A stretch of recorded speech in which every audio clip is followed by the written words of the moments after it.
My husband Theo and I have been together for 5 years and married for 3. Theo and I met in college and we started dating in our final semester. And since then, we had been together. We have had a fairly normal relationship with ups and downs like any other couple. Recently, after our third marriage anniversary, he told me that he wanted to start trying for a baby because he thought that it was the right time to start a family. And he was right. We were both in pretty great places career-wise. We're in our mid-20s and have already been together for quite a long time, so it's a pretty good time to have a baby. I agreed, and after trying for a couple of months, I finally got pregnant 2 months ago. I was overjoyed and he seemed happy as well, but it wasn't until a week ago that I found out that it was all for show. Until now, the only people who know about the pregnancy are our families and a couple of close friends, but we haven't made any announcement yet. So last week, when I saw a notification on his phone from a coworker asking if he was really fine with the pregnancy, it caught my interest. Because Theo himself had told me that he wanted to keep the pregnancy under wraps for a couple of months. So I didn't know why he had spoken to his coworker about it. And he was on his phone when he received that message. So I could have just asked him about it, but I had a gut feeling that he wouldn't tell me the truth.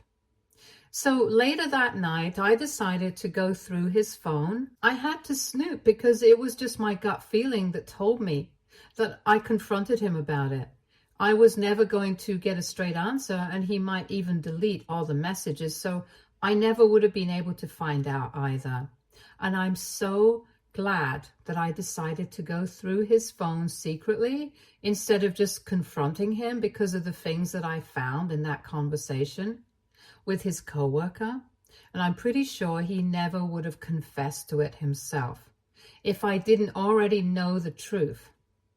I had to scroll up quite a lot to find out the context, but here's the deal. Theo had been talking to one of his coworkers about a new employee who had joined recently, and they had become quite close friends since he had been training her.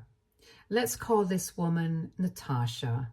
And Natasha happens to be quite attractive since I met her at a party and I did not suspect anything of, because my husband's behavior with her had been quite cordial at the party.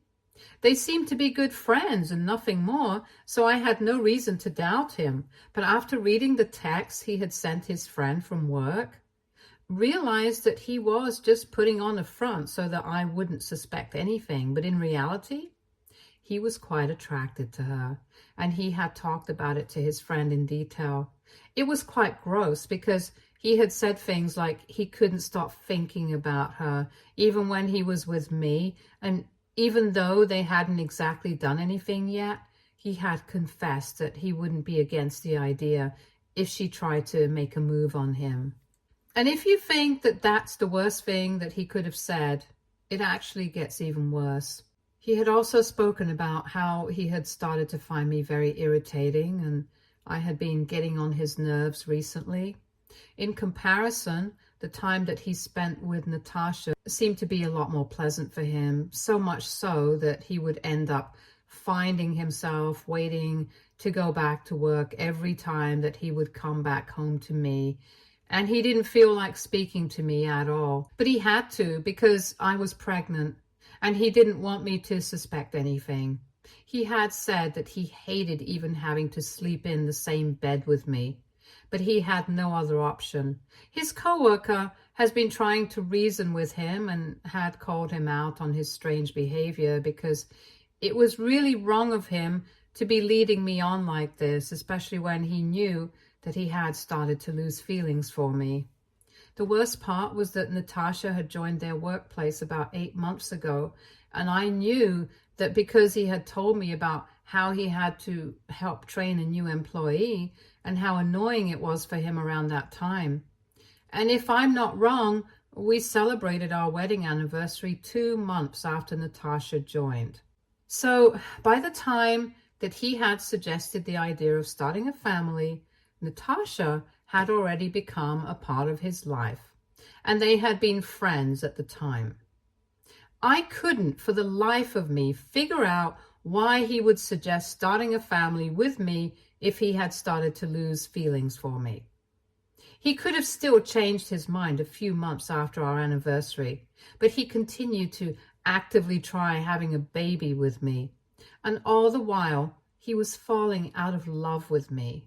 It was a betrayal of the highest degree. And I just couldn't figure out why he would do something like this to me. That night, I spent half the night reading the messages and scrolling up as much as I could. And after I had read everything, I just kept his phone beside him and tried to go to sleep on the couch because I couldn't stand to lie beside him. But I couldn't bring myself to go to sleep no matter how hard I tried. And when he woke up in the morning, he was quite shocked to see me on the couch. I was honestly in a daze, but when he came to me and hugged me in the morning, I was so disgusted that I ended up pushing him away. And I immediately told him that he didn't have to act like he was in love with me anymore, because I knew about Natasha. I had read all the messages that he had been sending to his co-worker, and now I was going to leave him. When I pushed him away, he seemed surprised, but my worst fears were confirmed when he did not even try to deny any of it. He just kept looking at the floor after my outburst. And that was even more frustrating for me because the least he could do was at least give me some answers.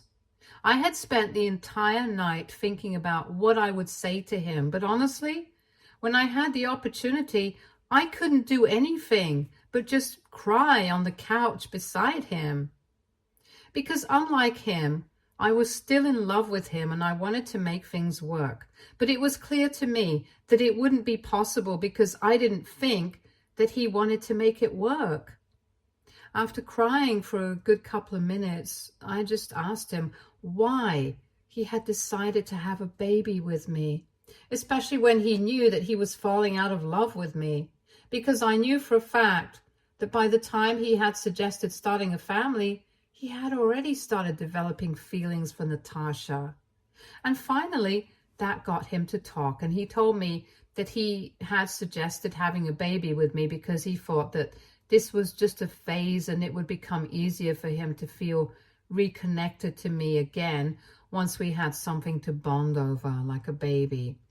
So basically, he had thought that having a baby was going to solve everything, but unfortunately, it hadn't solved anything. He had still continued to fall out of love with me, and he was falling for Natasha instead. I don't know if it was or if he was infatuated with her because he was bored with our marriage, but all I knew was that he did not love me anymore.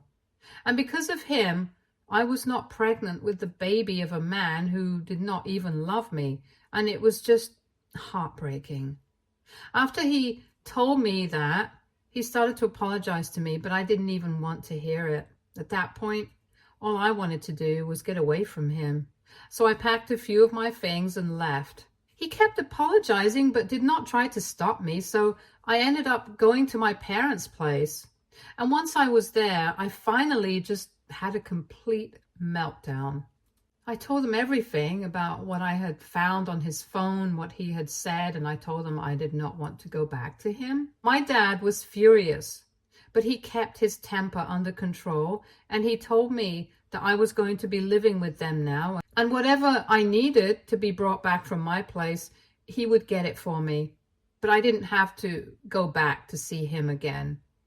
My mother called up my uncle, who has a law firm, and asked him to put me in touch with a competent divorce attorney as quickly as he could so we could start the legal proceedings, because there was no going back after this.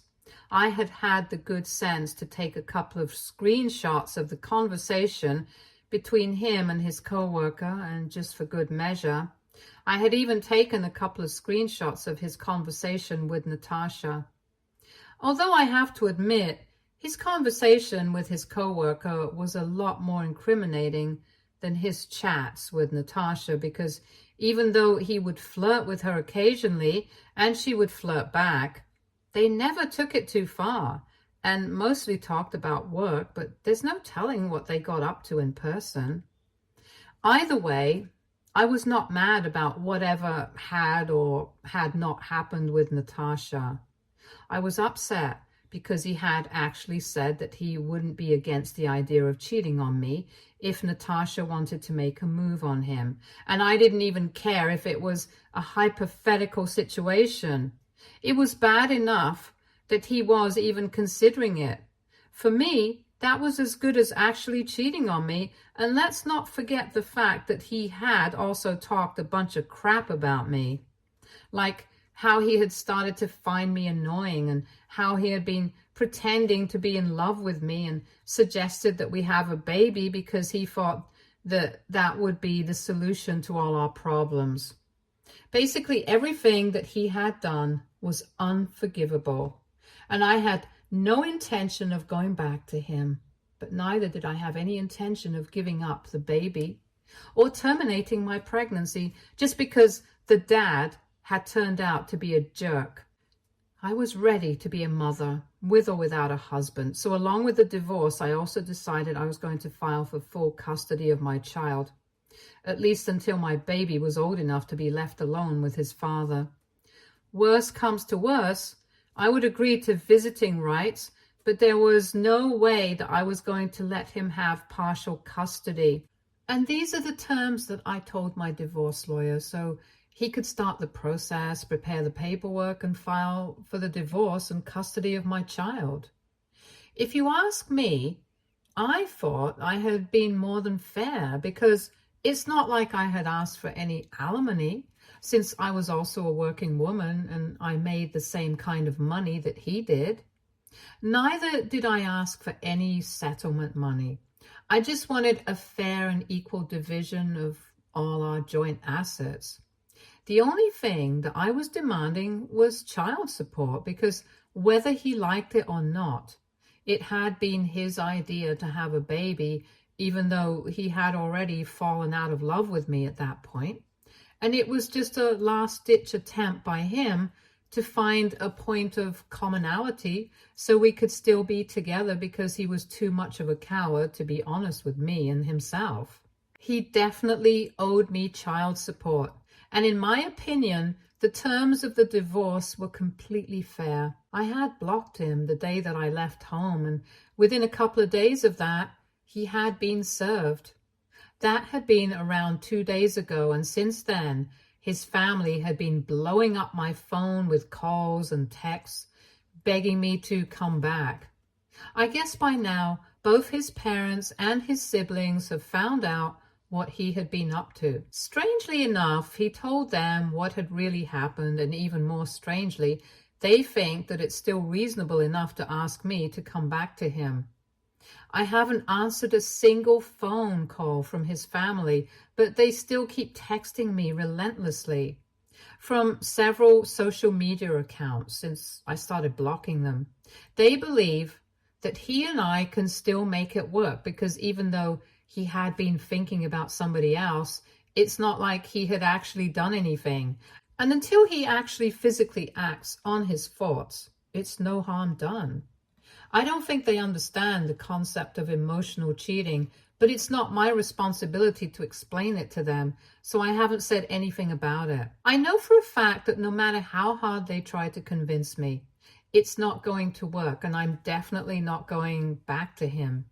But the only reason that I'm here right now, doubting myself, is because they think that even if I don't come back to him, it's still unfair of me to demand full custody of the child, because he wants to be a father as well, and the child is not mine to claim. The baby has his genes as well. So even if I don't come back for the sake of our marriage, the least I can do is at least entertain the idea of partial custody, because he deserves it. And right now, I'm in a dilemma about whether I should actually consider it or not, or whether I should stick to my demand for full custody. So AITA for demanding full custody of my future kid because my husband had been emotionally cheating on me with a coworker. Update 1. Hi, so I have spoken to my parents about what my in-laws have been saying, and they have told me that it's my body, my baby, and at the end of the day, it has to be my decision what I want to do. Besides, it's Theo who screwed up, not me. So if somebody has to make any sacrifices, it has to be him. If they want to contest my decision for full custody, they are definitely free to do so. I'm not going to stop them or try to argue with them, but it has to be fought out in court. And I'm not going to allow them to make me feel guilty about what my gut says. I believe that it would be better for the baby to spend the initial few years only with me. And I don't think that at the moment I will be fine with co-parenting my child with Theo. I absolutely hate him right now, and I can't even stand the sight of him. So co-parenting is out of the question, and that's why I have decided that I want full custody. But of course, we are going to have to speak to a mediator first. And if we are not able to come to a conclusion there, this is going to go to family court. I think that's the only fair way of deciding what's right. I think they should let the legal proceedings take their course, and then we'll see what happens. That's what I texted them, so they would stop bothering me relentlessly, because honestly, his parents and his siblings, his 2 older sisters, have no business telling me what's right for my baby and what's not. I had a normal civil relationship with his family for so long, but if they're going to pretend I'm the bad guy for wanting to leave him, I don't want anything to do with them. And I definitely don't need advice about marriage or kids from them because they decided to support Theo. They have been trying to convince me that what he ordered was not all that bad because at least he did not actually cheat on me. Like I said, it's not my responsibility to explain to them that emotional cheating is still cheating. And honestly, I'm just too exhausted from having to deal with all of this to speak to them about these things as well. I just want them all to leave me alone, if I'm being honest. And the only reason that I responded to them with my message, I also told them that the way they have been harassing me online by texting me constantly from various accounts, even after they've been blocked, only reflects badly on them when this goes to family court, because I'm definitely going to be bringing it up. I don't know if it's going to stop them from texting me again and again, because it's only been a couple of hours since I sent that message. But I'm really hoping that it does, because it's already very difficult for me to cope with what's going on, especially since I'm pregnant. I definitely don't need more trouble on my plate from his end right now. Neither he nor his lawyer has responded to our petition yet, so I guess it's going to take time. If they just had to agree with whatever our terms were, they probably would have responded sooner. But now I'm guessing that they don't agree. I've been very stressed out about all of this, but I'm really happy to have my family by my side. So far, only a couple of people knew about the pregnancy, and I'm going to keep it that way because the last thing that I need right now is a bunch of people texting me and trying to talk to me. Only my parents and my close friends know what's going on in my life regarding Theo, and they have all been there for me to the best of their abilities. It has been a little over a week since I left home, and a couple of days ago, I told my dad that I wanted to go back to bring everything that I had left and wasn't able to pack before I left. But true to his words, he told me that I didn't need to go back and see Theo. He was going to get it all done for me. So he and a couple of my friends went over to Theo's place this weekend, since we knew that he was going to be home. They managed to get all the stuff back to me without any trouble, and my friends told me that Theo steered clear of them the entire time they were there, as if he was scared of what they were going to say or how they were going to behave with him. Lucky for him, my dad and my friends did not even acknowledge his existence while they were there. They were only there to collect my things, and once that was done, they left. I asked my friends if he had been acting any differently because we were really curious to know how this was affecting him, and they told me that he had only been around them for a couple of minutes and he just seemed tired. Apparently, it was very clear from the way he had completely given up on his appearance that he was not doing great right now. He had bags under his eyes and he hadn't shaved for quite a couple of days, having been with him for almost 5 years. I know that he takes great care of his appearance, so I know that he is not doing well, and I don't know how to feel about it. But I'm trying not to think about it at all because it's only going to hurt me. Whatever has happened cannot be undone, and I have to look out for the future now. Update 2. So Theo and his lawyer finally responded to her petition, and surprisingly, they are not only contesting my demand for full custody of our child, but they are also contesting the divorce itself as well. I will be honest, I definitely expected him to contest the custody, but I really didn't think there was any reason for him to contest the divorce. After all, I thought that that's what both of us wanted. He had started to fall out of love with me and had even claimed that if Natasha tried to start something with him, he would be open to it. Obviously, that meant that he was no longer interested in being with me anymore, and after being betrayed like this, I was not feeling very inclined to continue our marriage either. So if neither of us wanted to be with each other, that obviously meant that the only way out was getting a divorce. I thought it was a relatively straightforward solution, but I don't think that's what he wants. I know that he's not doing this because he's still in love with me. He's definitely doing this because he wants it to be easier to get custody of his child. It was probably his family's, because if he had still been in love with me, he would have at least tried to contact me or to apologize. I'm not saying that I would have accepted or would have gone back to him, but that's literally the least that he could have done. And honestly, contesting the divorce is just going to be a waste of both our time, because I don't think there's any court in the world that is going to be able to force me to stay with him. And I don't think that's how it works either. All it's going to achieve is just making the process of getting a divorce longer and more expensive. And I don't know what he's hoping to gain from that, but I can assure everyone that it's not going to work. I've already spoken to my lawyer, and he thinks that the most that he can get out of this is a couple of mediation sessions and maybe couples counseling at most. But if I stand my ground and make it clear that I don't want to go back to him, then we will have to be granted the divorce. And to top it off, I also have proof of him wanting to cheat on me, so I don't know what he's been thinking.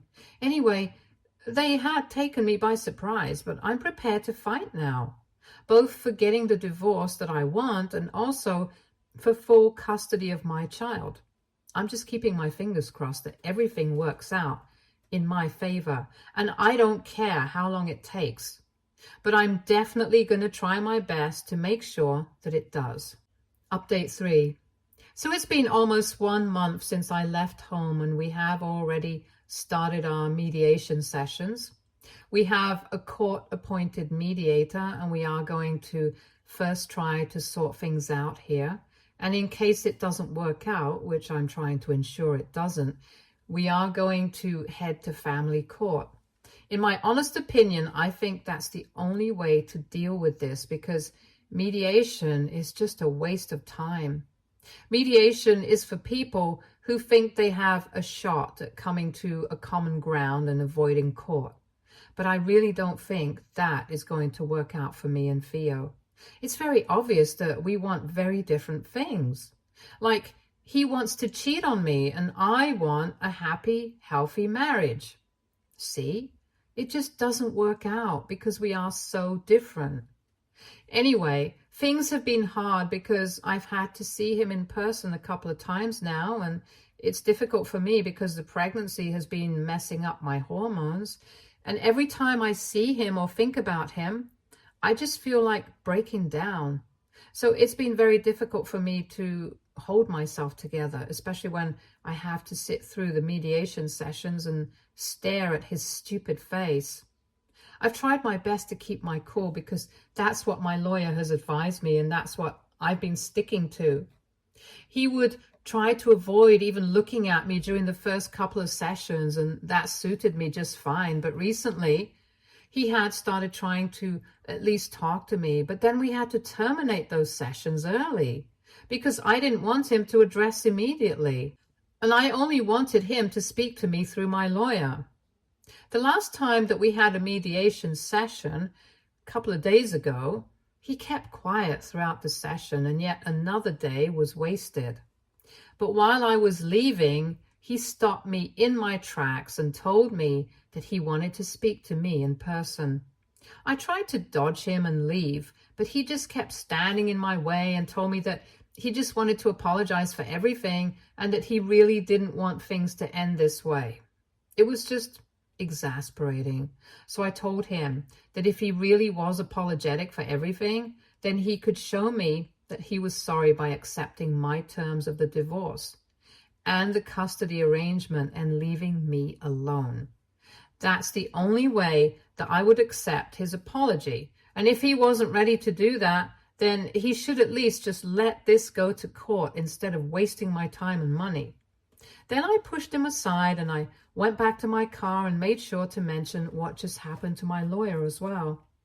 A few days have passed since then, and today my lawyer told me that he had received an email from Theo saying that he was ready to accept the terms of the divorce, but he wanted partial custody of our child when our baby was born. So now I'm going to have to think about what I want and decide if that's a deal worth my time or not. But I'm glad that at least he has put this option on the table because I'm sick of fighting.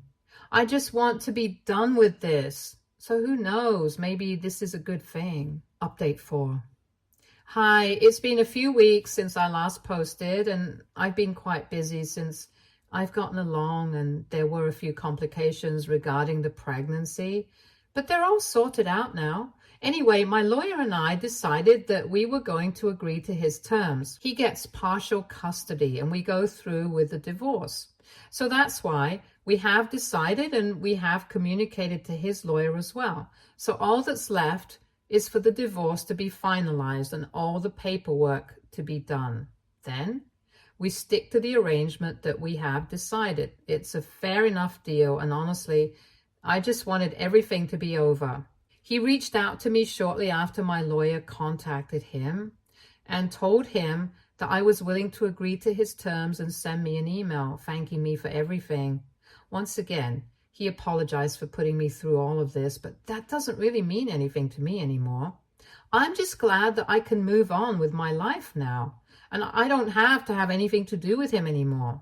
It's going to hurt, but I'm strong enough. I can deal with it, and I have my parents and my friends by my side, so I'll be fine. Update 5. Hi, so it's been a little over 6 months since I last posted an update here, and it's about time that I fill you guys in on what's been going on. Last week, I gave birth to my beautiful daughter, and my life has suddenly become all about her now, and I couldn't be happier about it.